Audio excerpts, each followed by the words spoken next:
This is Fieldsports Channel News. The RSPB says that pheasant pens reduce the quality of woodland. The bird charity is using pheasant shooting as a way to break up the respected FSC forestry certification kite mark. With other groups from the conservation industry body, the RSPB is seeking a ban on pheasant pens in some FSC certified woodland. As a result, private landowners are considering splitting from the scheme. Basque is a member of UKWAS, the body that sets the rules for FSC in the UK, and hopes to resolve the situation. Delighted to say that UKWAS has actually agreed to have a review meeting for the standard to be reviewed, with our objective to have it removed so we can actually have sustainable release of game birds in the woodlands. A new environmental group has taken the fight to water company United Utilities over sporting leases and water pollution. The United Utilities Consultative Panel are a group of locals in northwest England who say the water company should be held accountable for environmental degradation. It has issued a plea for an urgent consultation with the people in the northwest, amid fears up to 23 shoots will lose long-standing leases. It has placed an advertising ban with giant posters of sewage pipes discharging effluent, proclaiming Northwest England brought to you by United Utilities, parking it outside the company headquarters and around Warrington this week. They just feel left out and abandoned pretty much. There's no communication coming through to them. And these leases have been in people's families for up to 80 years. So they're passionate about the moors. Leading vets are asking for a consultation before moves to end the culling of badgers in the UK. Labour's pledged it will bring an end to badger culling as a means of controlling the causes of bovine tuberculosis if it's elected to government.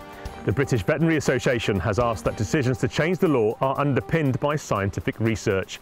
Culling has been in place in England since 2013, with all parties trying to eradicate the disease from cattle by 2038. People living in 8 different African countries have accused Britain of racism over proposals to ban imports associated with trophy hunting. A survey of 4,000 people in countries including South Africa, Botswana and Zimbabwe found British politicians guilty of ignorant virtue signalling over the celebrity-backed trophy import ban. President Masisi of Botswana described the intervention into Africa's management of wildlife as unwelcome interference in African culture. The bill has also been described as a racist onslaught supporting neo-colonialism. Scotland's gamekeepers are calling for a change in the law to protect their trapping equipment from vandals. They are asking the Scottish Government for help to stop instances of trap wrecking, where animal rights extremists damage legally laid traps used for vermin control and post the pictures on social media.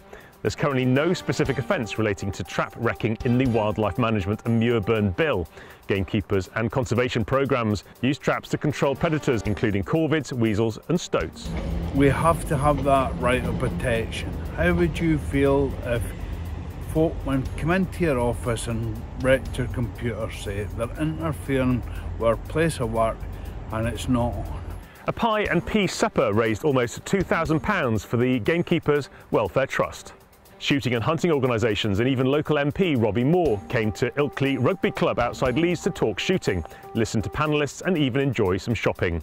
Here's knife maker Alan Johnson from Dan & Blades. Countryside campaigner Simon Grace organised the event. America's ornithologists have said they're changing the names of birds honouring historical figures, as they could be politically insensitive or even racist. The president of the American Ornithological Society, Colleen Pannell, says some English bird names have negative associations with the past because their names honour people linked to slavery, racism and misogyny. The AOS says it plans to remove all eponymous bird names and use more scientific names instead. It highlights Bachman's sparrow, pictured, and Bachman's warbler, both named after the 19th century clergyman John Bachman, who was also a slave owner. The value of hunting, shooting and fishing to the American economy is $394 billion.